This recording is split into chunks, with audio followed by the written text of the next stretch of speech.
Now, it's only fair that I give you a warning.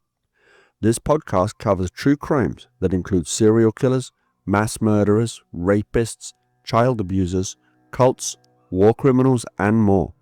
It is not for the faint of heart, and listener discretion is advised. You have been warned.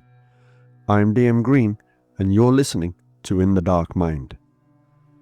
Ted Bundy's name has come to stand for a particular kind of calculated cruelty.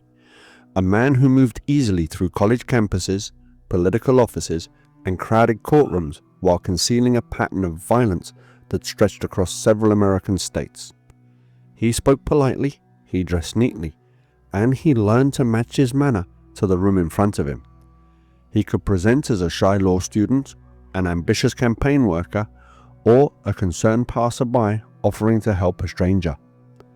Behind that shifting surface sat a man who targeted young women with precision. He controlled his image at every turn and treated human life as something he could use, discard, and then deny. The story of Ted Bundy runs through the cultural upheaval of the 1970s in the United States. It moves from middle-class neighborhoods in the Pacific Northwest to the highways of Utah and Colorado, and finally to the heat and glare of Florida's death row. His crimes intersected with the changing ideas about personal freedom, hitchhiking, women living independently, and the limits of local policing in an era before digital databases linked departments and states. Bundy spent years studying how other people saw him. He held positions that placed him near vulnerable communities and with institutions meant to provide safety and order. He volunteered at a crisis hotline beside Ann Rule. He worked on political campaigns in Washington state, and he moved in and out of universities, state offices, and shared apartments where no one imagined he was leading a second, hidden existence. By the time his name appeared in the news headlines as a suspect, dozens of families were already living with unexplained disappearances. Parents, siblings, and friends searched dorm parking lots, lake shores, and roadside turnouts, trying to assign meaning to abandoned cars and missing handbags. In the first months, those cases rarely shared more than a few lines of space in local papers, separated by miles of geography and jurisdiction. Only later did patterns emerge. Young women, often with long hair parted in the middle, taken from spaces that were supposed to feel ordinary and safe. Bundy managed to delay accountability again and again. He left one state just as suspicion began to focus and surfaced in another under a slightly different version of himself. He used charm, flattery, and fake injuries, as well as official-sounding roles to persuade women to walk with him to a car or a more secluded area. He adapted quickly when routines shifted around him, testing how far he could go and how much he could get away with. His eventual arrest did not bring immediate clarity. At first, he was simply one more man stopped in a suspicious car in Utah in 1975. The full scale of what he had done would emerge gradually as police in Washington, Oregon, Utah, Colorado, Idaho, and finally Florida compared notes, shared descriptions, and began to match faces with remains. Even then, Bundy continued to use his intelligence and legal training not to address the harm he caused, but to prolong the legal process and maintain control over his own narrative. The legacy of Ted Bundy is measured not only in the number of lives he took, but in the long reach of grief and disruption that followed. Families waited years for identification of remains. Investigators carried memories of specific scenes and victims for the rest of their careers. Survivors of attacks lived with physical injuries and with the knowledge that they had come face to face with someone capable of extreme violence wrapped in an entirely ordinary shell. This story follows Ted Bundy from his beginnings in Vermont and Washington state through his years of escalating violence, his repeated escapes, and his final trials in Florida. It will trace the lives he intersected with, the decisions that allowed him to continue, and the slow, methodical work that eventually confined him. Behind every date and location sits a person whose day was interrupted by Bundy's presence. The focus here remains on those lives, on the systems that failed them, and on the long shadow his crimes cast over how violence against women is understood in the United States. Ted Bundy was born Theodore Robert Cowell on November the 24th, 1946 in Burlington, Vermont. His mother, Eleanor Louise Cowell, was a young unmarried woman from a conservative family in Philadelphia. The pregnancy carried with it a heavy social stigma within that setting, and Louise gave birth far from home, at a home for unwed mothers. From the beginning, Ted Bundy's identity sat on unstable ground. The name of his biological father was not firmly established in his life. Different names appeared in connection with his paternity, but none of them became a real presence for him. The absence of a clear father figure and the secrecy around his origin became one of the defining features of his early story. Shortly after his birth, Louise returned to her parents' house in Philadelphia. In that terraced house, Ted lived with his grandfather, Samuel Cowell, and his grandmother, Eleanor Cowell, as well as other relatives. For several years, he grew up believing that Samuel and Eleanor were his parents and that Louise was his older sister. The adults around him maintained that illusion, presenting a conventional family arrangement to neighbors and to Ted himself. Accounts of Samuel Cowell describe a man with a volatile temper and rigid views. Within the home, he could be domineering and explosive. He controlled the household environment and the people inside it. Bundy's early childhood unfolded in that atmosphere, with emotional tension close at hand and with the truth of his parentage carefully hidden. Outside of the house, Ted Bundy appeared as a quiet, sometimes withdrawn child. He moved through school and neighborhood routines without drawing unusual attention. He developed interests that looked ordinary from the outside, spending time alone and learning how to move through the world without revealing much. The question of when Ted Bundy learned that Louise was not his sister but his mother still remains tangled. Different people in his life later gave different versions. What is clear is that the revelation, whenever it arrived, cut through the story that had shaped his earliest years. The people he had called parents were recast as grandparents. The person he had known as an older sister became his mother, and the man that might have been his father remained absent and undefined. In the early 1950s, Louise left Philadelphia with Ted and moved to the Pacific Northwest. They settled in Tacoma, Washington, a place that would anchor much of his adolescence and early adulthood. There, Louise met a hospital cook from North Carolina named Johnny Culpeper Bundy. The two of them were married in 1951. Ted took his stepfather's surname and became Theodore Robert Bundy. The Bundy household in Tacoma was modest and structured. Johnny and Louise had several children together, and Ted Bundy grew up as the oldest child in a working-class family. Johnny Bundy was consistently described as friendly, steady, and eager to include Ted in family activities. He invited Ted on camping trips, he encouraged him to attend church with the family, and he tried to fold Ted into the rhythm of his new home life. Ted Bundy did not reciprocate that warmth. He kept a formal distance from Johnny Bundy and did not accept him as a true father. As he grew older, he began to reject the family's limited means and the social position that came with them. He wanted something different for himself, something that matched the internal image he was already constructing. In school, Bundy's teachers saw a student of average to above average ability who rarely applied himself consistently. He was not a class clown, nor was he a conspicuous troublemaker. He occupied an unremarkable social space, blending into the background. He did not stand out in sports or in clubs. He drifted at the edges of group activities, present but not deeply involved. As a teenager, Ted Bundy began to develop behaviors that pointed toward a private, hidden life. He shoplifted items he did not strictly need, not to sell them, but to possess them. He roamed his neighborhood at night, and he would watch people through windows. Those actions gave him a sense of control and access that his daytime world did not provide. At the same time, he studied the people around him. He paid close attention to how classmates walked, talked, and interacted. He watched how confident young men carried themselves and how others responded to them. He learned how appearance, posture, and tone could change the way he was perceived. Bundy reached young adulthood during the rise of campus culture and political activism of the 1960s. After finishing high school in Tacoma, he enrolled at the University of Puget Sound and later transferred to the University of Washington in Seattle. The move to Seattle would widen his world. He joined a larger campus environment with students arriving from across the state and beyond.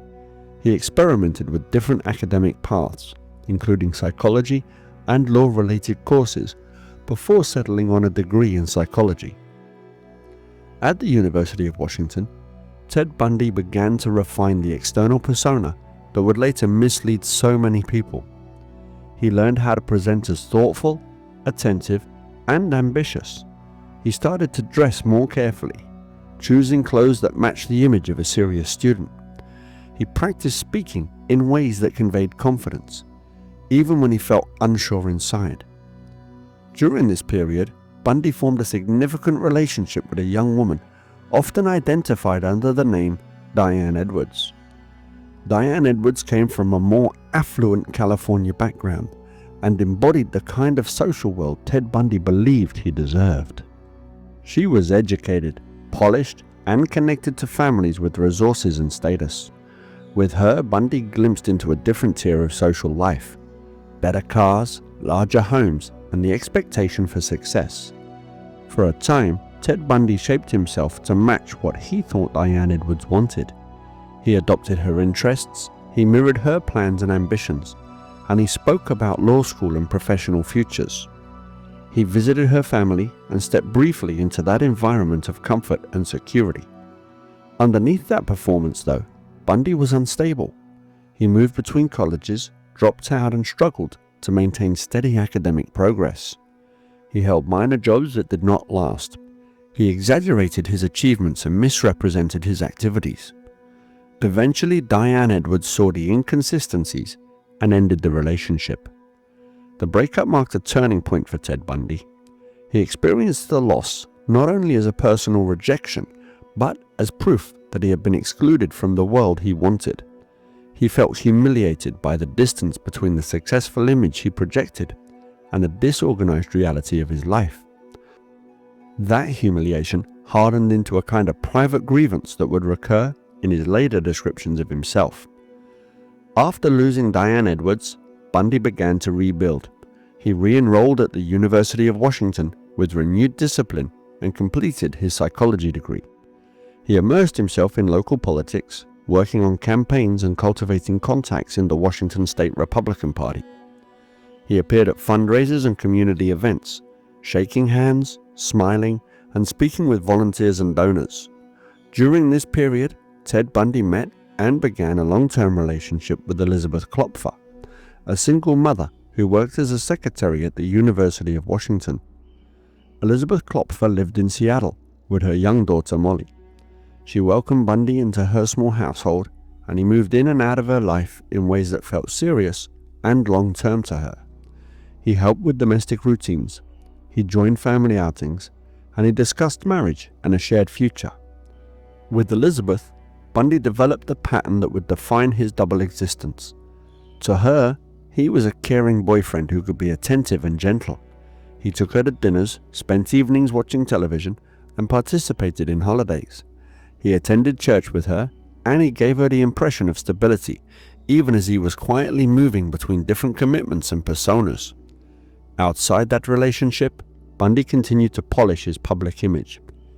He volunteered at the Seattle Crisis Clinic, a suicide hotline where he worked alongside Ann Rule.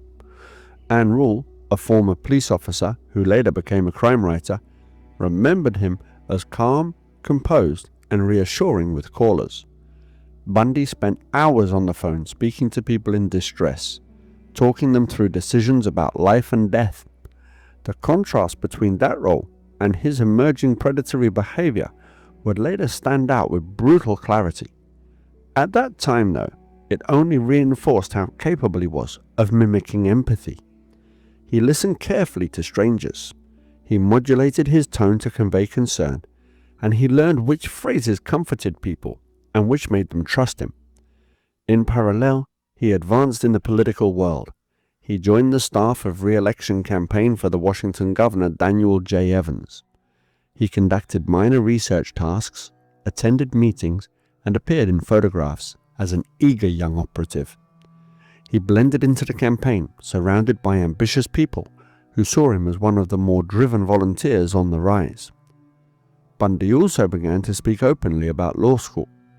He took the law school admission test, presented himself as a serious candidate, and gained acceptance to programs, including one at the University of Utah. The idea of becoming a lawyer appealed to him on multiple levels. It provided status and respectability. It gave him a framework for arguing, debating, and maintaining control in formal settings. While his resume improved, smaller details hinted at a different story. He used stolen or questionable parking decals. He moved between jobs and locations with little warning. He sometimes vanished from Elizabeth Klopfer's life without explanation, giving vague reasons about work or travel. He collected materials that did not match the image of a man purely focused on school and politics. By the early 1970s, as Bundy approached his late 20s, he had woven together several distinct strands of identity. He was the dutiful son visiting his mother Louise and stepfather Johnny Bundy in Tacoma. He was a loving boyfriend to Elizabeth Klopfer in Seattle, reading bedtime stories, sharing meals, and talking about marriage. He was the earnest political aide, shaking hands with officials and strategists. He was the aspiring law student, presenting himself as a future professional with a clear path ahead. Underneath those roles, a pattern of internal detachment was taking shape. Bundy spoke convincingly about plans and commitments, but he treated them as interchangeable. He told each audience, family, partners, colleagues, what that audience needed to hear. He learned that people often accepted confident statements at face value. He tested how far he could stretch half-truths before anyone questioned him. The move to Utah Law School in 1974 looked from the outside like the next natural step. A young man leaving Seattle to pursue a legal education fit neatly with everything he had been saying about his future. Friends and colleagues saw a promising student heading into a demanding professional program. Elizabeth Klopfer watched him go with mixed feelings, but with the understanding that this was part of their longer-term plan. By then, Ted Bundy had already begun to cross internal lines that others did not see. He had fused secrecy with routine. He had learned how to disappear for hours or days without offering clear explanations. He had grown comfortable withholding key parts of his life from the people closest to him. The boy born under a false family story in Burlington, Vermont, and raised in a tense Philadelphia terraced house, had become a man who crafted his own deceptions. The confusion around his identity at birth, and the distance he maintained from Johnny Bundy, the humiliation he felt after losing Diane Edwards, and all the admiration he drew as a volunteer and political aide, all converged. They produced an adult who was fluent in impression management, determined to climb socially, and practiced at hiding his true behavior. By the time Ted Bundy drove away from Washington towards Utah, the foundations were already in place. He knew how to gain trust quickly. He knew how to imitate concern and stability. He knew how to compartmentalize his life so that one group of people had no clear view of what he did elsewhere. The next phase of his story would show what he chose to do with that skill set when he was alone, far from the people who thought they knew him. In January 1974, Ted Bundy crossed from preparation into action. He had rehearsed control in smaller, hidden ways. He now began attacking women in and around the University of Washington campus in Seattle, using that same quiet confidence to move through neighborhoods at night. Shortly after midnight, on January 4, 1974, Ted Bundy entered the basement apartment of 18-year-old Karen Sparks in Seattle's University District. Karen Sparks was a dancer and a University of Washington student who shared a house with several other young women.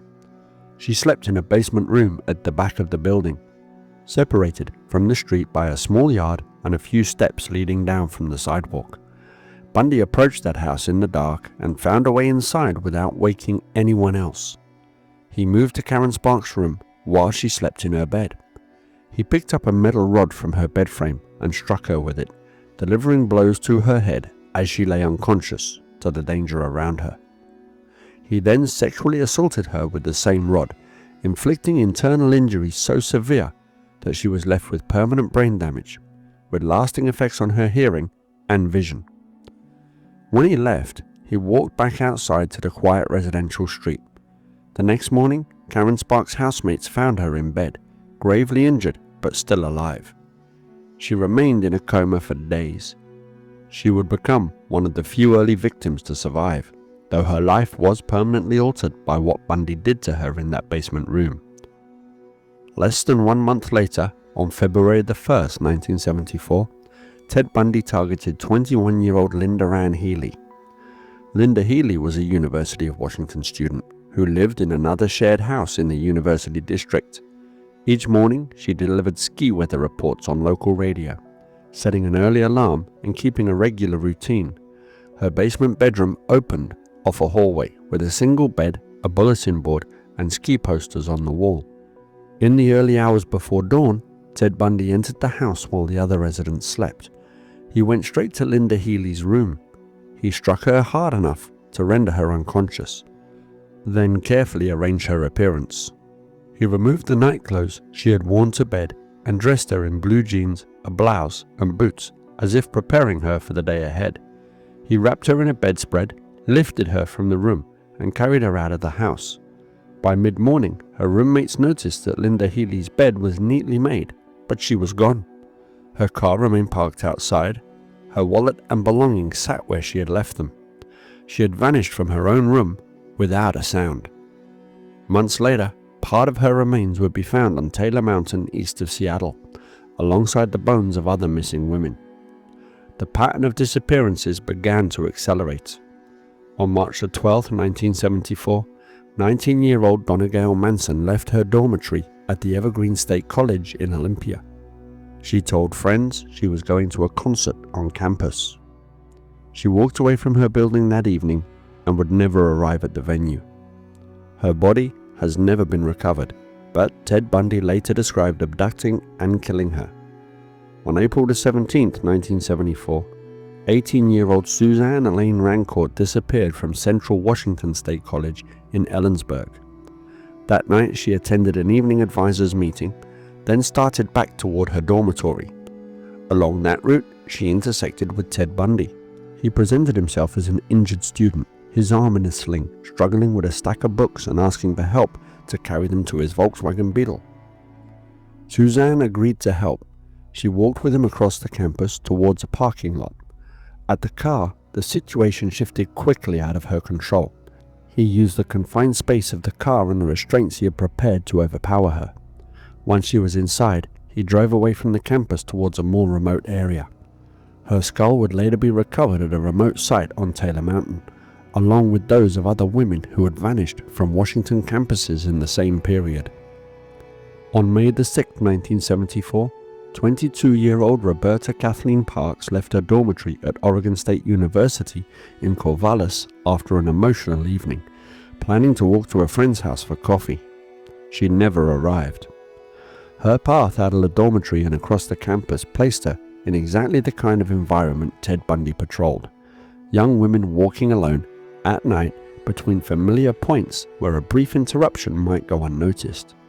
Her remains too were later linked to the cluster of bodies found in Washington. On June 1, 1974, 22-year-old Brenda Carol Ball left the Flame Tavern in Burien, south of Seattle after midnight. Friends saw her leaving the bar's parking lot, possibly looking for a ride.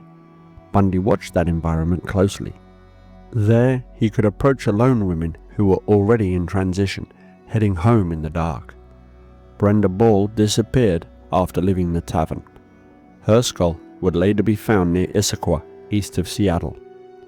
The pace and confidence of his attacks reached a new level on July 14, 1974, at Lake Sammamish State Park. That Sunday, The park in Issaquah was crowded with thousands of visitors. Families barbecued, groups of friends gathered near the water. In that open public setting, Ted Bundy operated in daylight. He wore a sling on his arm and introduced himself as Ted. He moved through the park, approaching women who were alone or in small groups, asking for help loading a sailboat onto a tan Volkswagen Beetle in the parking lot. The request sounded ordinary enough. The use of his real first name and the visible injury presented him as harmless and slightly vulnerable. Through the late morning and early afternoon, multiple women declined his request and later described their encounters. He persisted.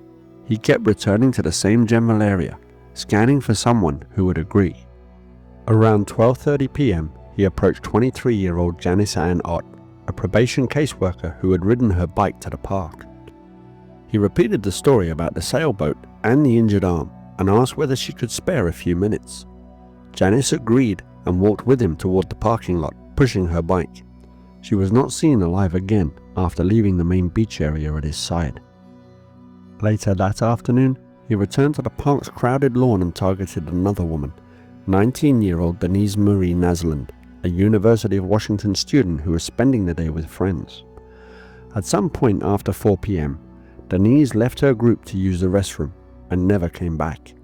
Witnesses later recalled a man calling himself Ted near that area, leading a dark-haired young woman toward the parking lot. Bundy had abducted 2 women hours apart from the same public park on the same day, using the same persona.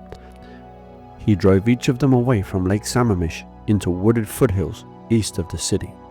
Months later, searchers in the Issaquah Hills discovered the skeletal remains that were identified as Janice Ott and Denise Naslund, along with the remains of Brenda Ball. Bundy would later confess that he had kept Janice Ott alive so that she could witness him murder Denise Naslund. By late summer 1974, Ted Bundy shifted his base of activity. He moved to Salt Lake City, Utah, and began law school at the University of Utah. The outward story was simple: a promising student leaving Washington to pursue a professional degree. The patterns of disappearances followed him.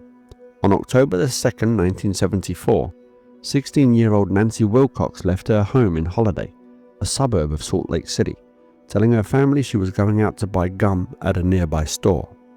She walked into the neighborhood streets and did not return. Years later, Ted Bundy described picking her up, driving her to an isolated area, and assaulting her. He claimed that he killed her and left her body in a remote location. Her remains have never been found. 16 days later, on October 18, 1974, 17-year-old Melissa Smith disappeared from Midvale, Utah. Melissa Smith was the daughter of Midvale Police Chief Lewis Smith. That evening she met friends, then started walking home through a familiar neighborhood. At some point along that route, Ted Bundy intercepted her. He offered her a ride in his Volkswagen, and once she was inside, he overpowered her and drove her into the mountains east of Salt Lake Valley. 9 days later, deer hunters found her body in a wooded area near Summit Park in Parley's Canyon. She had been beaten and sexually assaulted. The positioning of her body and the state of her remains indicated that he had spent extended time with her between the abduction and the killing. On Halloween night, October 31st, 1974, 17-year-old Laura Ann Aim attended a party in Lehi, Utah. She left late that evening to hitchhike home. Bundy picked her up along the highway. He drove her into American Fork Canyon, another isolated area in the Wasatch foothills. Her body was found on a riverbank in the canyon on Thanksgiving Day, partially clothed and showing signs of severe beatings and sexual assaults. On November 8th, 1974, Ted Bundy attempted a different kind of approach. That night, 18-year-old Carol DeRange was shopping at a mall in Murray, Utah. As she walked towards the exit, a man identifying himself as Officer Roseland from the Murray Police Department stopped her and said someone had tried to break into her car. He wore clothing and carried a badge that supported the story. He persuaded Carol DeRange to walk with him to the parking lot to check the vehicle. At her car, he pointed out nothing unusual. then suggested that she come with him to the station to file a formal report. Instead of leading her to a marked patrol car, he directed her to his tan Volkswagen Beetle. Inside the car, Carol DaRonch became uneasy. The interior did not match what she associated with police vehicles. As they drove, she realized they were not heading towards the police department station route she knew. Bundy pulled the car over, stopped on a side street, and tried to handcuff her. He managed to fasten one cuff to her wrist, but she fought back violently, kicking and scratching him, and managed to throw open the car door. She tumbled into the road, still half restrained, and flagged down a passing driver who took her to safety. Bundy drove away. That same night, November the 8th in 1974, 17-year-old high school student Deborah Jean Kent disappeared from Beaumont High School in Bountiful, Utah. Deborah Kent left the school play early to pick up her brother from a nearby skating rink. She walked into the parking lot and never reached her car. Later, a key that matched the handcuffs used on Carol DaRonch was found on the school grounds, linking the two events by the tools that Bundy carried. Many years later, partial remains near Fairview, Utah, were identified as Deborah Kent. In early 1975, Ted Bundy extended his range again, this time into Colorado. On January 12, 1975, 23-year-old nurse Karen Eileen Campbell was staying at the Wildwood Inn in Snowmass Village near Aspen with her fiancé and his children. That night, she left the family in the hotel lounge to retrieve a magazine from their room. She stepped into the elevator, walked down the hallway, and never arrived. Over the following weeks, searchers combed the snowy area around the resort with no result. On February the 17th, her nude body was found along a dirt road near the resort, partially covered by the snow. She had been taken from the corridor of a busy hotel and carried into the mountains by a man who moved as quickly and confidently through both environments. On March the 15th, 1975, 26-year-old ski instructor Julie Cunningham left her apartment in Vail, Colorado, to walk to a local bar where she had arranged to meet a friend. Along the route, a man on crutches approached her, struggling with ski boots, and asked her for help carrying them to his car. The setup married the injured man routine Ted Bundy had used earlier in Washington. Julie Cunningham agreed to help and disappeared along that short walk. Years later, Bundy described luring her in this way, abducting her and burying her body in a desert location west of Rifle, Colorado. Her remains have never been found. On April the 6th, 1975, 25-year-old Denise Lynn Oliverson set out on her bicycle from her home in Grand Junction, Colorado, planning to visit her parents across town. Her bicycle and sandals were later discovered under a railroad bridge near the Colorado River. She was gone. Bundy later admitted to abducting, assaulting, and killing her, then dumping her body in the river. Around this same period, Ted Bundy crossed briefly into Idaho. In May 1975, 12-year-old Lynette Dawn Culver left Almeda Junior High School in Pocatello, Idaho during the school day and vanished. Bundy later stated that he abducted Lynette Culver, took her to a hotel room, assaulted her, and killed her before disposing of her body in a river. No trace of her has ever been recovered. Throughout these years, Ted Bundy returned to some of his dump sites in wooded areas such as Taylor Mountain and the Issaquah Hills. He revisited the remains of victims, including Linda Ann Healy, Suzanne Rancourt, Janice Ott. He moved bones, altered the scenes, and in some instances engaged in necrophilic sexual acts with the bodies long after death. These returns extended his control over victims into a time when they could no longer resist or be heard. After his arrest in Utah in 1975 and his later transfer to Colorado, Bundy briefly lost the ability to attack. That changed when he escaped from custody twice in late 1977. Following his second escape from the Garfield County Jail in Colorado, he traveled across the country, eventually arriving in Tallahassee, Florida, in early January 1978. On the night of January the 14th and 15th, 1978 in Tallahassee, Ted Bundy entered the Florida State University, Chi Omega sorority house. He had found a rear door with a faulty lock and slipped inside after 2:30 a.m. Dozens of young women were asleep in their rooms after a Saturday night out. Around 2:45 a.m., he entered the bedroom of 21-year-old Margaret Elizabeth Bowman. He carried a piece of oak firewood that he had picked up outside the house. He struck Margaret Bowman repeatedly as she slept, then looped a nylon stocking around her neck and strangled her. Leaving her room, he crossed the hall into the bedroom of 20-year-old Lisa Jeanette Levy. He beat Lisa Levy unconscious and strangled her. He sexually assaulted her and left distinct bite marks on her body. In an adjoining room, he attacked 21-year-old Kathy Kleiner, breaking her jaw and cutting her shoulder, and 21-year-old Karen Chandler, who suffered a fractured jaw, skull injuries, lost teeth, and a crushed finger. Both women survived, waking into a scene of catastrophic injury and confusion. The entire attack inside the Chi Omega house lasted less than 15 minutes. More than 30 residents were in the building. Most heard nothing until the shouts that followed. By the time help reached the injured women, Ted Bundy had already left the house and slipped back into the dark streets of Tallahassee. Within an hour of the Chi Omega attack, he entered the basement apartment of FSU student Cheryl Thomas, who lived several blocks away. He beat her severely, causing permanent hearing loss and balance problems, but fled when neighbors were alerted by the noise. Cheryl Thomas survived, another living witness to the violence he brought inside ordinary student housing. Ted Bundy remained at large in Florida for several weeks. On February 9, 1978, he turned his attention to 12-year-old Kimberly Diane Leach in Lake City, Florida. That morning, Kimberly arrived at Lake City Junior High School as usual. Sometime during the school day, staff noticed she was missing from her classroom. Witnesses later described a disheveled man leading a crying girl from school grounds towards a white van. Bundy took Kimberly Leach to a rural area outside of town.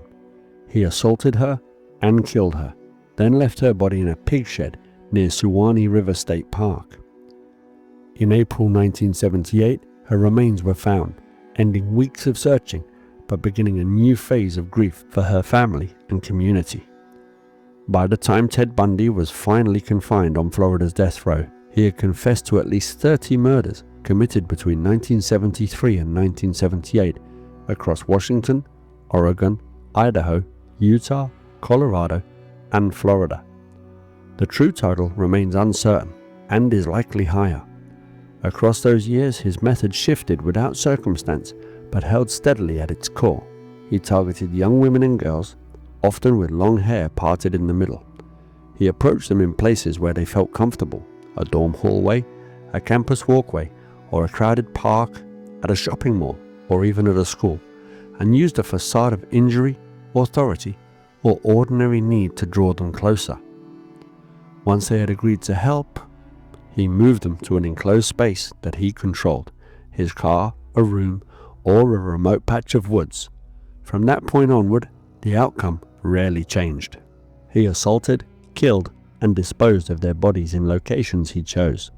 Sometimes he scattered remains to frustrate identification. Sometimes he returned to those sites to continue his abuse of the bodies, long after the murders. Behind each case number and date sat an individual life. Karen Sparks struggling to rebuild after catastrophic injury, Linda Ann Healy's empty bedroom, Donna Manson's unfinished walk across campus, Suzanne Rancourt's interrupted return to her dorm, and the families of Nancy Wilcox, Lynette Culver, and others who never recovered remains. The full list of the people Ted Bundy harmed and killed is longer than any single narrative can exhaust. What emerges from these events is a clear pattern of deliberate, repeated predation carried out by a man who learned to use charm, apparent vulnerability, and the structure of ordinary American life as his tools. By the spring and summer of 1974, detectives in Washington and Oregon were facing a growing pattern they could not yet name. Young women like Linda Ann Healy and Donna Gail Manson were disappearing from campuses without obvious connections. Each case filed in a different jurisdiction. each one explained at first as an individual tragedy rather than part of a larger design. At the King County Police Department in Washington, commanders formed a task force to focus on the sudden string of missing women from the University of Washington and surrounding areas. Detectives sifted through reports from Central Washington State College in Ellensburg, Oregon State University in Corvallis, and bars and taverns around Seattle, looking for common features that might link the cases. On July 14, 1974, Lake Sammamish State Park gave investigators something they had not had before: a living trail of witnesses. Dozens of people watched a man with his arm in a sling move among picnic blankets and beach towels, introduce himself as Ted, and ask women to help him load a sailboat onto a tan Volkswagen Beetle in the parking lot. When Janice Ott and Denise Naslund vanished from that park on the same day, Detective Robert Keppel of the King County Sheriff's Office stepped into a case that would define his career. Robert Keppel took detailed statements from the women that had turned Ted down, recording descriptions of his height, hair, clothes, voice, and the distinctive Volkswagen.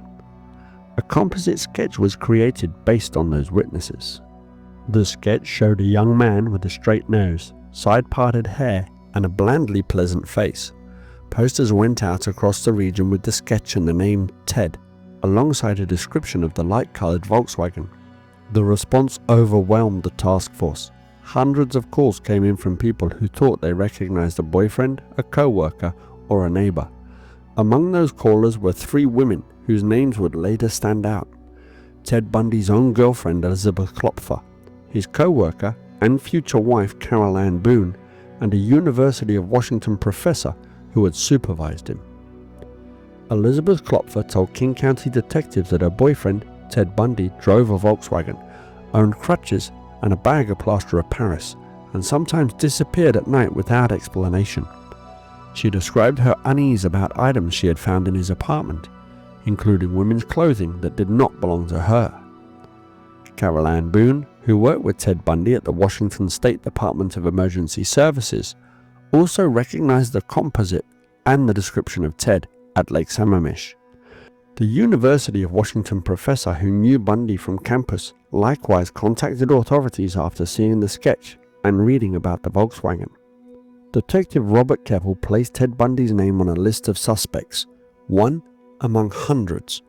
When he narrowed that list to a smaller group of men whose backgrounds and movements warranted closer attention, Bundy remained on it, but he did not rise to the top. He was a law student, a political volunteer, and a crisis clinic worker with no serious criminal record. At the same time, police in Oregon and Utah were logging their own missing person reports and body discoveries. The investigators shared information informally, but distance and differences in record systems made it difficult to assemble a complete picture. The idea that a single man might be responsible for disappearances in multiple states did not yet guide their daily work. On November 8, 1974, the attempted abduction of Carol DeRanche in Murray, Utah, changed the tone of the investigation. Carol spoke in detail with local officers and Salt Lake City County Sheriff's Detective Jerry Thompson, describing a man who posed as a police officer named Officer Roseland, drove a tan Volkswagen Beetle, and tried to handcuff her after luring her into his car. Detective Jerry Thompson now had a specific vehicle, a physical description, and a method. He also had the key from the handcuffs that had partially restrained Carol DeRanche, a piece of hardware he knew might match future discoveries. In Washington, as the months passed, the King County Task Force continued to collect reports of missing women and unidentified remains from locations like Taylor Mountain and the Issaquah foothills. Detective Robert Keppel and his colleagues added every detail to the case files, tracking dates, hair color, clothing, and last known movements. They could describe the pattern, but still lacked a name they trusted enough to move on. By 1975, the investigations in Washington, Oregon, and Utah were running on parallel tracks. Ted Bundy moved between states while remaining outwardly calm, visiting Seattle, spending time with Elizabeth Klopfer, and maintaining contact with co-workers like Carol Ann Boone. even as detectives in 3 states compared notes about an unknown suspect with a tan Volkswagen. The break in Utah arrived in the early hours of August 16, 1975.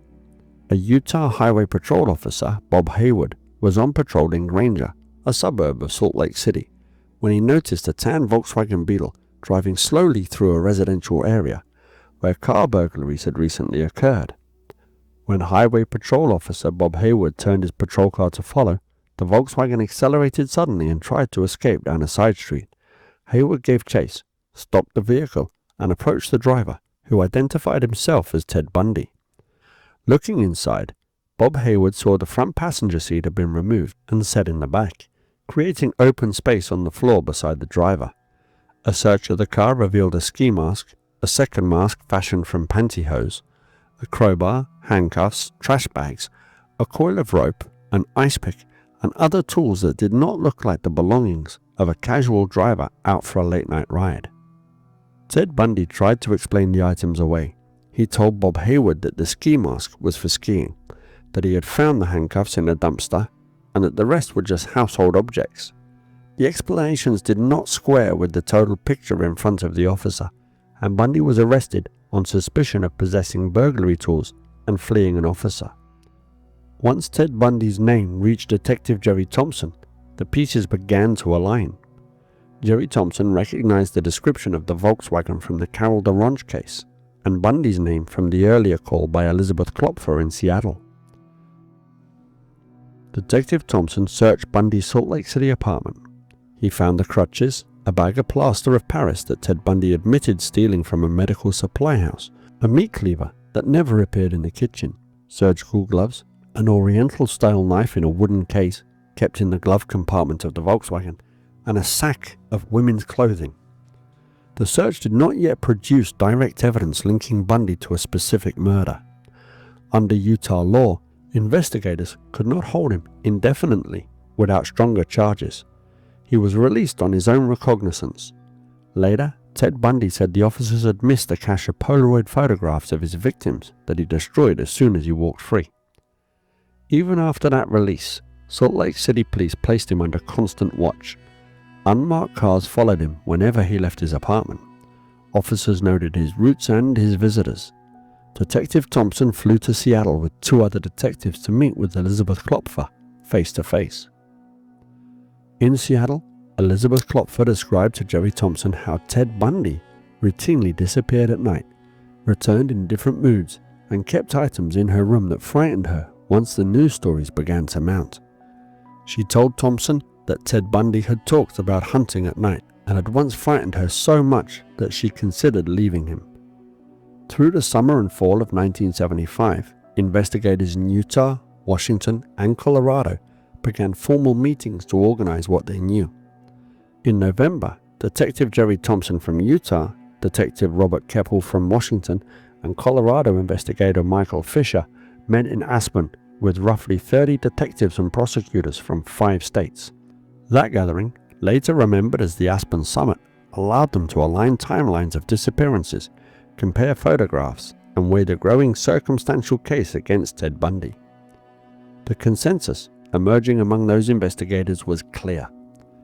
Ted Bundy fit the pattern of the unknown killer they had been chasing across the West.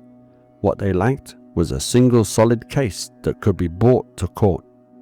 For that, they turned to the attempted abduction of Carol DeRonch. On October 2, 1975, police arranged a lineup in which Carol DeRonch was asked to identify the man who had posed as Officer Roseland. She studied the faces and picked out Ted Bundy. 2 other witnesses from that day made the same identification. With those identifications and the evidence from the Volkswagen in the apartment, Utah prosecutors moved forward. On February 23, 1976, Ted Bundy went on trial in Salt Lake City for the aggravated kidnapping and attempted murder of Carol DeRonch. He waived his right to a jury and opted for a bench trial, placing his fate in the hands of Judge Stuart Hanson Jr. The trial lasted 4 days. Carol described her encounter with the man who claimed her car had been broken into at the Murray Mall and then tried to handcuff her in his Volkswagen. Detective Thompson and other officers testified about the stop by Bob Haywood and the items found in the car and apartment. Judge Hanson found Ted Bundy guilty of aggravated kidnapping and assault. On June 30th, 1976, the court sentenced him to a term of 1 to 15 years in Utah State Prison. For detectives outside Utah, that sentence did not resolve their cases. Colorado investigator Michael Fisher, focused on the murder of Karen Campbell, pressed forward with his own file. On October 22nd, 1976, Colorado authorities filed murder charges against Ted Bundy in connection with Karen Campbell's death, and in April 1977, he was extradited to Colorado to stand trial. In Colorado, Ted Bundy was held first in Pitkin County Jail in Aspen, while his attorneys prepared for trial. He insisted on taking an active role in his own defense and persuaded Judge George Law to allow him to act as co-counsel. That status gave him a greater freedom of movement within the courthouse during pre-trial hearings. On June 7, 1977, at a preliminary hearing in Aspen, Ted Bundy used that freedom to escape. During a recess, he was allowed to use the law library on the second floor of the Pitkin County Courthouse without shackles. He waited until the guards were distracted, stepped behind a bookcase, opened a window, and jumped from the second story to the ground, injuring his ankle as he landed. Ted Bundy shed layers of clothing, limped through town while deputies set up roadblocks, and disappeared into the timber on Aspen Mountain. He broke into a cabin for food and clothing and wandered for days, disorientated in the forest, before stealing a car in Glenwood Springs. Police recaptured him after 6 days on the run.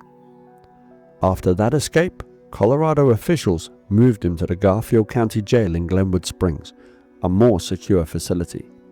There, Ted Bundy studied the building's layout, the routines of the guards, and the structure of the ceiling above his cell. He lost weight deliberately to make it easier to slip through tight openings. On the night of December 30th, 1977, Ted Bundy made his second escape. He wriggled through a small hole he had cut in the ceiling of his cell, crawled through the space above the jail, and lowered himself into the apartment of a jail employee who was away for the evening. He changed into civilian clothes, walked out the front door of the building, and left Glenwood Springs behind. Over the next days and weeks, he moved east. He stole a car and abandoned it when reported, took buses, and blended into bus stations and roadside diners. By early January 1978, he had reached Tallahassee, Florida, where he rented a room near the Florida State University campus under the name Chris Hagen. While Ted Bundy was establishing his new life in Florida, the response to his escape intensified. On February 10, 1978, the FBI placed him on its 10 most wanted fugitives list, circulating his photograph and description nationwide. In Tallahassee, and later in Lake City, local police did not yet know that the man responsible for the Chi Omega killings and the abduction of 12-year-old Kimberly Deitch was the same fugitive whose face appeared on wanted bulletins. They worked the cases as they would any series of violent crimes, canvassing neighborhoods, interviewing potential witnesses, and tracking the use of stolen credit cards and identification taken from college students. The final arrest came not through a planned raid, but through a single officer's attention to detail on a quiet shift.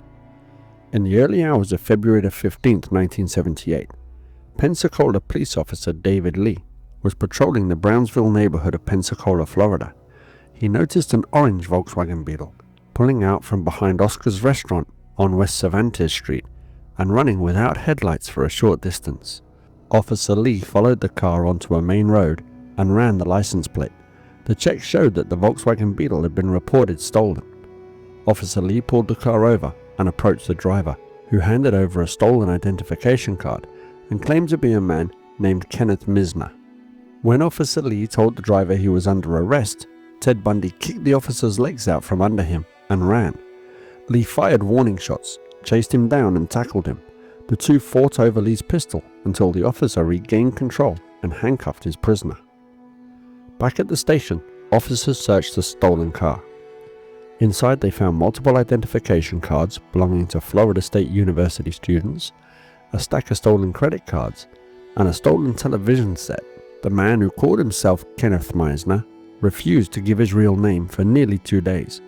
Fingerprints provided the answer.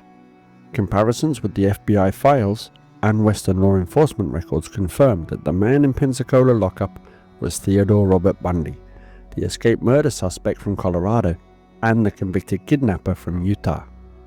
With that confirmation, the state of Florida and multiple other jurisdictions understood the search for Ted Bundy was over. He was moved into secure custody, this time without the gaps and indulgences that had allowed his earlier escapes. The investigation phase that had stretched from the first missing women in Washington to the tan Volkswagen in Utah and the stolen Beetle in Florida had ended with one officer's decision to run a license plate on a quiet February night. When Officer David Lee brought Ted Bundy into the Pensacola Police Department in February 1978, the man in handcuffs already carried a criminal history. He had a Utah conviction for kidnapping Carol DeRonch and an unresolved murder in Colorado for the killing of Karen Campbell.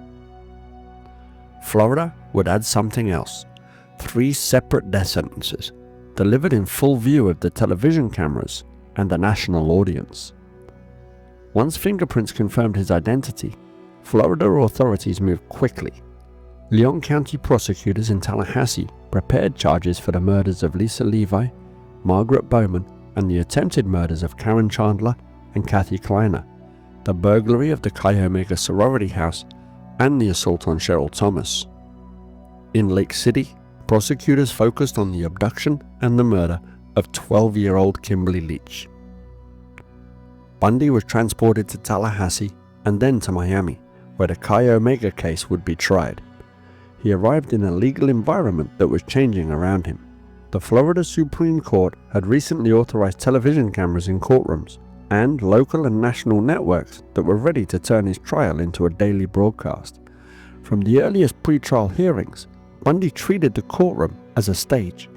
He insisted on playing an active role in his own defense, shifting between represented defendant and self-appointed attorney. He studied rules of criminal procedure and filed motions in his own hand, arguing over everything from venue to the admissibility of evidence. He addressed judges directly and referred to himself in the third person as Mr. Bundy, as if he were both counsel and client. Experienced Florida defense attorneys, including public defenders assigned to represent him, urged a different approach.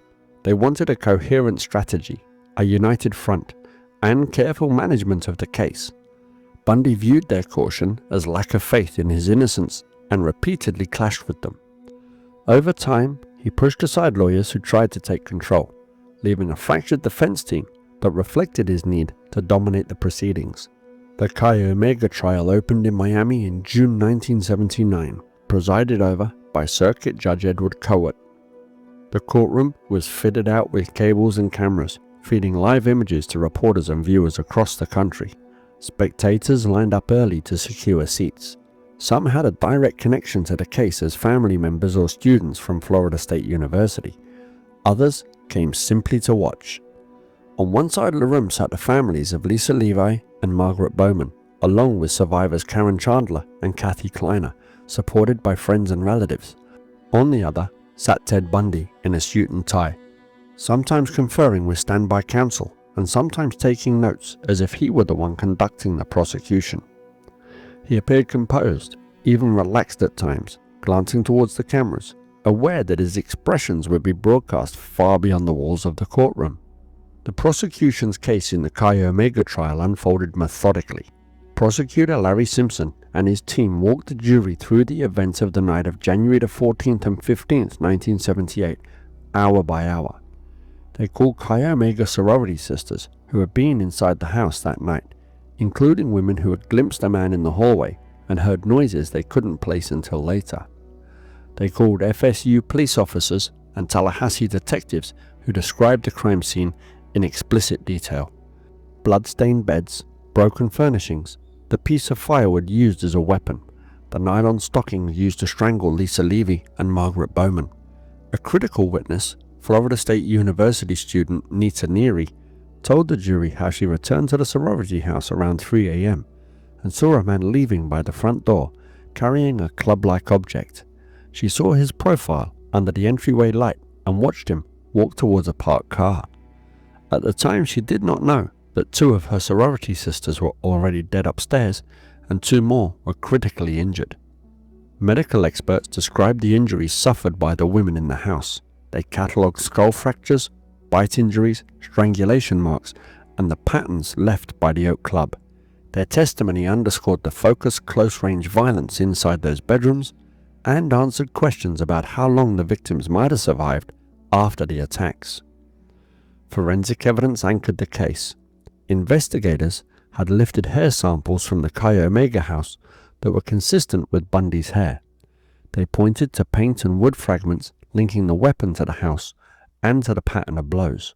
Most importantly, they presented dental evidence, photographs and casts of the bite marks on Lisa Levy's body compared to a mold of Bundy's teeth. Forensic odontologist Richard Souvrion took the stand and explained the alignment of Bundy's teeth, including distinctive chips and rotations, and how they matched the pattern of the bite. The defense attempted to undermine that evidence. Bundy, acting as his own attorney at various points, cross-examined witnesses himself. He questioned the reliability of bite mark analysis, probed for inconsistencies in witness recollections, and suggested that investigators had focused on him to the exclusion of other suspects.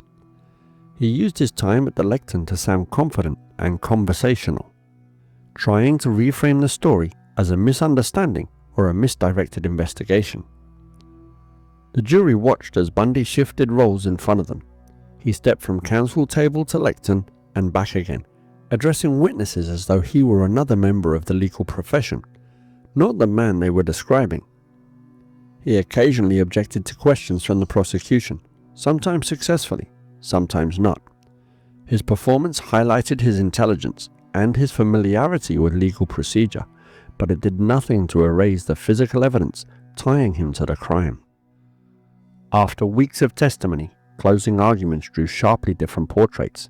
The prosecution painted Ted Bundy as the man who had escaped Colorado custody, traveled to Florida under false names, and within weeks murdered and maimed young women in their sleep. The defense asked jurors to view the case as circumstantial and questioned whether the identification through bite marks and the partial sightings should be enough to send a man to the electric chair. On July 24, 1979, the jury returned its verdict. They found Ted Bundy guilty of the murders of Lisa Levy and Margaret Bowman, guilty of the attempted murders of Karen Chandler and Kathy Kleiner, and guilty of burglary for entering the Chi Omega house. When the clerk returned the verdicts, Bundy stood between his attorneys, expression controlled, absorbing the fact that a Florida jury had now formally named him as the man behind the sorority house killings. The trial then moved to the penalty phase. Family members and survivors faced the court to describe the damage left in the wake of the attacks. They spoke about lives cut off at 20 and 21, about years of surgeries and pain for the survivors, about the impact on the parents, the siblings, and the friends. The prosecution argued that the brutality and vulnerability of the victims justified death sentences. The defense presented mitigating factors, including Bundy's childhood, his education, and the absence of a prior murder conviction at that time. They urged the jury to choose life imprisonment instead of execution. The jury recommended death for both murder counts. Judge Edward Coates accepted the recommendation and imposed 2 death sentences, along with additional terms for the attempted murders and burglary. Before closing the hearing, he addressed Bundy directly, remarking on his intelligence and legal ability, and calling his crimes a tragic waste of human potential. Those remarks, caught on camera, became part of the public memory of the case. Even as Bundy settled onto death row in Florida State Prison, the state continued to prepare its second capital case. The murder of 12-year-old Kimberly Leach stood apart from the college campus pattern that dominated the Chi Omega trial. At only 12 years old, she was taken in broad daylight from a junior high school campus in Lake City on February 9, 1978, and found weeks later in a rural pig shed near the Suwannee River. On July 21, 1978, a grand jury indicted Ted Bundy for Kimberly Leach's kidnapping and murder. Because of publicity in the local area, the court granted a change of venue, moving the trial from Suwannee County to Orange County in Orlando. The Leach trial began in early 1980. Again, Bundy insisted on a central role in his own defense, acting as co-counsel and making strategic decisions that frustrated his appointed attorneys. He entered the courtroom neatly dressed, addressing the judges and witnesses with the same blend of familiarity and formality that he had used in Miami. Prosecutors in Orlando laid out a different kind of case. They traced Kimberly Leach's movements on the morning she disappeared, from arriving at school to her unexplained absence from class. Witnesses described seeing a white van near the school and a man leading a young girl away. Others placed Bundy in Lake City around that time, connecting him to the area and the stolen van. The physical evidence tied those sightings to the body, discovered in April 1978. Investigators presented fibers from Kimberly Leach's clothing that matched the fibers from the jacket Bundy wore when he was arrested. They introduced evidence of semen on her underwear, linking the assault to the man now sitting at the defense table. During the penalty phase of this trial, Bundy engineered one of the most jarring moments of his courtroom career. He called his longtime friend and supporter, Carol Ann Boone, to the stand. While questioning her in front of the jury, he asked her to affirm their relationship and then used a declaration of marriage made in the presence of the court and a notary to claim that they were now legally husband and wife under Florida law. The move blended personal theatrics with legal maneuvering, part of his ongoing attempt to control the narrative, even as the evidence closed in and around him. The jury in Orlando weighed the abduction of a child from school grounds, the sexual assault, and the killing that followed. They returned a verdict of guilty for kidnapping and first-degree murder. On February the 9th, 1980, exactly 2 years after Kimberly Leach's disappearance, the court reconvened for sentencing. The jury recommended death. The judge imposed a third death sentence on Ted Bundy, this time for the murder of a 12-year-old girl. With 3 death sentences in place, 2 from the Chi Omega case and 1 from the Leach case, Bundy settled into the long, slow process of capital appeals. He was housed on Florida's death row at Florida State Prison in Rayford, identified as inmate 069063. His days ran on a rigid schedule of confinement, limited exercise, and monitored visits, punctuated by legal deadlines. Direct appeals moved first. The Florida Supreme Court reviewed the convictions and sentences from the Chi Omega trial and upheld them. The same court later affirmed the Kimberly Leach conviction and death sentence. Petitions to the United States Supreme Court asking for review were denied. As the years passed, Bundy's legal team filed state post-conviction motions and federal habeas corpus petitions arguing about jury selection, expert testimony, and procedural issues. Each filing bought time, but one after another, courts rejected the challenges. Florida governors signed death warrants, setting execution dates that were then delayed by last-minute stays while new arguments were heard and dismissed. During these years, Bundy began to talk more extensively about his crimes. He provided information to law enforcement officers, including FBI Special Agent Bill Haymeyer and King County Detective Robert Keppel, describing additional murders, disposal sites, and details only the killer would know. He suggested that he could help clear unsolved cases if the state delayed his execution. The pattern turned confession into bargaining, with information about victims' final moments offered as currency. Public attention surged again whenever a new death warrant approached its date. Outside Florida State Prison, reporters set up cameras and broadcast live updates. Families of victims waited for word that another stay had been granted or denied. By January 1989, patience in the court and the governor's office had run out. A final death warrant set Bundy's execution for January the 24th, 1989. In the days before his death, Bundy met with attorneys and a Methodist minister, Reverend Fred Lawrence. He also sat for a televised interview in which he tried to attribute his violence in part to pornography consumption. a claim that later shifted attention away from his own choices and towards a broader cultural explanation. Outside the prison, on the morning of January the 24th, crowds gathered behind barricades. Some held homemade signs and some chanted. Vendors actually sold t-shirts and food. Radio stations broadcast live coverage, treating the execution almost as a public event. It was such an event that amongst the crowds chanting "Burn Bundy, burn" were college-age students that hadn't even been born at the time of Bundy's crimes and treated it as a "where were you when" type of moment.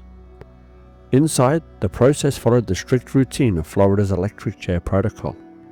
Shortly before 7 a.m., guards escorted Bundy from his cell to the execution chamber.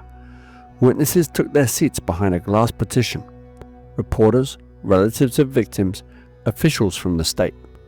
Bundy was strapped into the oak chair, electrodes attached to his head and leg. When asked for final words, he spoke briefly, telling his attorney and the minister to pass his love to his family and friends. At 7:06 a.m., the first surge of electricity was sent through his body. Minutes later, he was pronounced dead. His body was removed from the prison and taken for cremation. At his request, his ashes were scattered in the Cascade Mountains of Washington, in the same general region where he had left the remains of several victims years earlier. The court case against Ted Bundy ended with those 3 death sentences carried out. They did not restore the lives of Lisa Levy, Margaret Bowman, or Kimberly Leach, or the many women and girls he killed in other states. What they did provide was a formal accounting, a set of judgments entered in open court with charges read aloud, evidence tested, verdicts returned, and a sentence carried to its conclusion. For the families who had followed every hearing and every appeal, the legal process finally stopped moving, even as the consequences of Bundy's choices continued to unfold in their own lives. On the morning of January the 24th, 1989, outside Florida State Prison in Rayford, the crowds waiting behind barricades treated Bundy's execution as an event. Vendors sold t-shirts, people held signs and chanted slogans calling for his death. When a scarf waved from the prison door signaled that the electric chair had done its work, cheers went up, fireworks cracked in the air, and car horns sounded in parking lots. Inside, the scene had been contained and controlled. Witnesses watched through glass as guards strapped Bundy into the oak chair. At 7:06 a.m., the current ran through his body, and minutes later, he was pronounced dead, ending nearly 10 years on Florida's death row under 3 separate death sentences for the murders of Lisa Levy, Margaret Bowman, and Kimberly Leach. For some families, the execution marked a clear line in time. Susan Rancor's mother, Vivian Rancor, spoke of a relief that the process had finally reached an end, framing the execution as a closing bracket to years of hearings, new stories, and delays. For many others, including the women who survived the Chi Omega attacks and the families of the victims whose remains were never recovered, the day did not deliver anything that felt like closure. The damage had become part of their daily lives long before the state carried out the sentence. After the cremation, as we've said, Bundy's ashes were scattered in the Cascade Range in Washington, in the same general region where he had left the bodies of several women during his years in the Pacific Northwest. The choice underlined an uncomfortable fact: the geography of his crimes and the geography of his final disposition overlapped. The mountains that held remains and recovery sites also received what was left of him. At Florida State University, the Chi Omega House and its residents carried on with the routines of campus life, but the events of January 1978 stayed close. Women who had lived in the house during the attacks described years later how they still remembered the specific sounds from that night, the feel of waking in the dark to confusion and shouting, and the knowledge that 2 of their friends, Lisa Levy and Margaret Bowman, had been killed only rooms away. For them, the execution did not erase the memory of walking back into the bedrooms where everything looked normal, except for the absence of the person who used to sleep there. In Lake City, the name of Kimberly Leach remained tied not to Bundy's death, but to the day she failed to return to a class and the weeks of searching before her body was found near the Suwannee River. Her murder stood apart in age and setting from his college-age victims, a 12-year-old taken from school grounds in daylight. Local memory centered on her life and her family's loss, rather than the man who eventually received a death sentence for her killing. The investigators who had pursued Bundy across states also lived with the aftermath in their own way. Detective Robert Keppel in Washington and Detective Jerry Thompson in Utah had spent years tracing disappearances, bodies, and tentative leads before they had a name that made sense of the pattern. FBI analyst Bill Hagmeyer, assigned to the Behavioral Science Unit, met with Bundy repeatedly on death row, listening as he described abductions, murders, and returns to dump sites in Washington, Oregon, Utah, Colorado, Idaho, and Florida. Those interviews were not confessions in the sense of a single completed mission. They were a negotiated exchange, with Bundy parceling out details about individual victims and crime scenes while asking for more time before execution. For law enforcement, the value lay in what he revealed about the method, how he chose his victims, how he moved them, why he returned to sites where he had left bodies, and how he tested the limits of police communication between jurisdictions. Those conversations fed into a broader effort by the FBI's Behavioral Science Unit to construct systematic profiles of serial offenders. Agents such as John Douglas, Robert Resler, and Bill Hagmeyer interviewed multiple incarcerated killers, comparing attitudes, rituals, and practical decisions across cases. Bundy became one of the central examples in that body of work, a mobile offender who targeted strangers, crossed state lines, and maintained an apparently ordinary life that concealed extensive planning and violence. The Green River investigation in Washington during the 1980s shows how those lessons were applied. As detectives Dave Reichart and Robert Keppel pursued the man who would later be identified as Gary Ridgway, they met with Bundy on death row to ask how a killer might behave when disposing of multiple bodies along a river corridor. Bundy suggested that the unknown offender might return to dump sites and engage in sexual activity with remains, advice that, while disturbingly accurate, anticipated behavior later documented in the Green River case.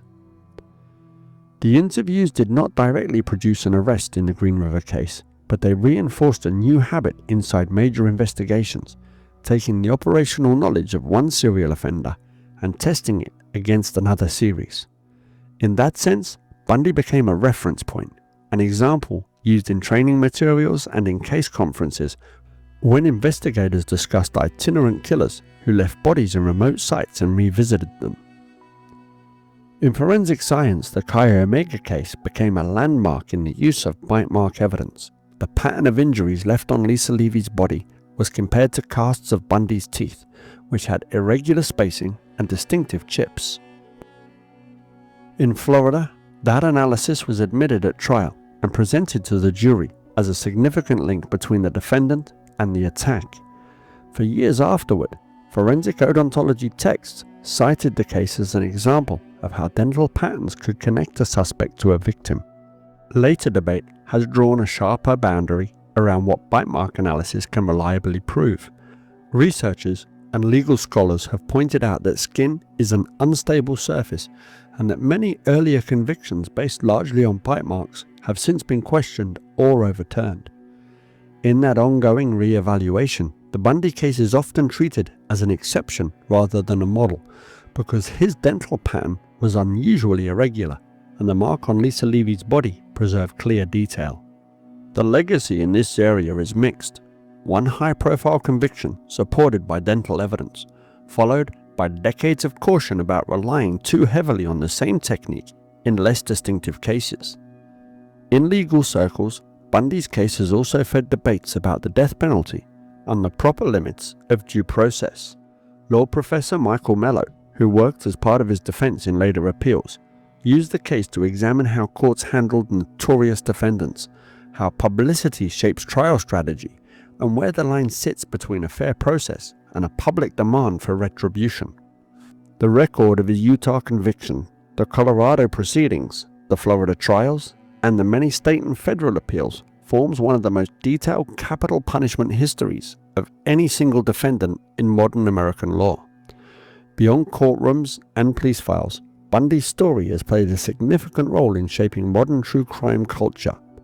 In 1980, Ann Rule published The Stranger Beside Me, drawing on her experience working with Bundy at the Seattle Crisis Clinic and then corresponding with him after his arrest. Her book placed him in an uncomfortable position. Both subject and former colleague, a man she had once trusted to talk people through suicidal despair on a hotline, later recognized as the killer of women the same age as the callers. The book became one of the defining texts of the genre, showing how an apparently ordinary co-worker could sit at the center of a sprawling series of murders. A year later, Elizabeth Kendall, known publicly under a pseudonym for years, published The Phantom Prince: My Life with Ted Bundy, describing her relationship with him in Seattle and Salt Lake City, her suspicions as the news of missing women spread, and the conflict between what she saw at home and what investigators began to allege. Those two books placed intimate domestic detail alongside public violence, revealing how fully he had embedded himself into other people's lives while carrying out his crimes. Television documentaries, dramatized films, and streaming series have returned to Bundy repeatedly. Projects such as Conversations with a Killer, the Ted Bundy tapes, Extremely Wicked, Shockingly Evil and Vile, and No Man of God, as well as other portrayals, have introduced him to new generations as a case study in manipulation and deceit, often drawing on interview audio and court footage to anchor the storytelling. Those portrayals have brought criticism with them. Writers and commentators have noted how easily attention drifts from the names and lives of victims like Linda Ann Healy, Suzanne Rancor, Janice Ott, Denise Naslund, Laura Aim, and Kimberly Leach to the man who killed them. They have also documented the phenomenon of women writing to Bundy on death row, expressing fascination or attraction, and in some cases, appearing outside the prison to protest his execution. Academic work on the romanticization of serial killers often uses Bundy as a central example. Research on hybristophilia and cultural fascination with violent men points to the way some viewers focus on his suits, his courtroom appearance, or his interviews instead of the injuries he inflicted and the lives he ended. Critics argue that certain films and media treatments risk softening his image or framing him primarily as a complex anti-hero rather than as a repeat killer of women and girls. Survivors and families often push back against that drift. Kathy Kleiner has spoken about choosing to participate in some documentaries because she wants listeners to understand what happened inside the Chi Omega house from the perspective of the women who lived there, not from the perspective of the man who entered with a piece of firewood in his hand. For her and others, the point of revisiting the case lies in the possibility that listeners will recognize grooming, manipulation, or danger in their own environments, or that they will insist on better support for missing persons investigations. In law enforcement training rooms, Bundy's name appears less as a subject of fascination and more as a warning about gaps in communication. His ability to move between Washington, Oregon, Utah, Colorado, Idaho, and Florida while attacking strangers exposed how slowly information traveled between the sheriff's offices and state patrols in the 1970s. The development of national databases, improved sharing of missing persons and homicide data, and the growth of behavioral analysis units all sit partly in the shadow of cases like his. Among the general public, Bundy has become a shorthand reference for a certain type of offender: articulate, outwardly confident, and socially fluent, using those qualities to gain access to victims rather than to build an ordinary life. He is invoked in debates about the death penalty, about how media should portray offenders, about the boundaries of forensic science, and about how far charm can carry a person before patterns of violence come into view. Against that broad cultural impact stands a simpler legacy. Each name in his case files belongs to a person whose life ended on a road, in a dormitory, in a sorority bedroom, or in the mountains east of a city, a rural shed near a river. Families like those of Susan Rancor and Kimberly Leach have spoken of living for years with both public attention and private grief, marking anniversaries that most of the world no longer notices. The aftermath of Ted Bundy's crimes unfolds along two tracks. One sits in institutions, in case study binders used by detectives, in forensic debates about bite marks, and in legal writing about capital punishment, in shelves of true crime books and hours of film. The other sits in the quieter spaces of families, survivors and communities who still live with the effects of his decisions. Whatever else his name has come to represent in popular culture, his most significant legacy remains the absence of the people he targeted and the changes imposed on those who survived him. If you've listened this far, please remember to give me a like, share, and subscribe. I'm DM Green, and until the next time, you've been listening to In the Dark Mind.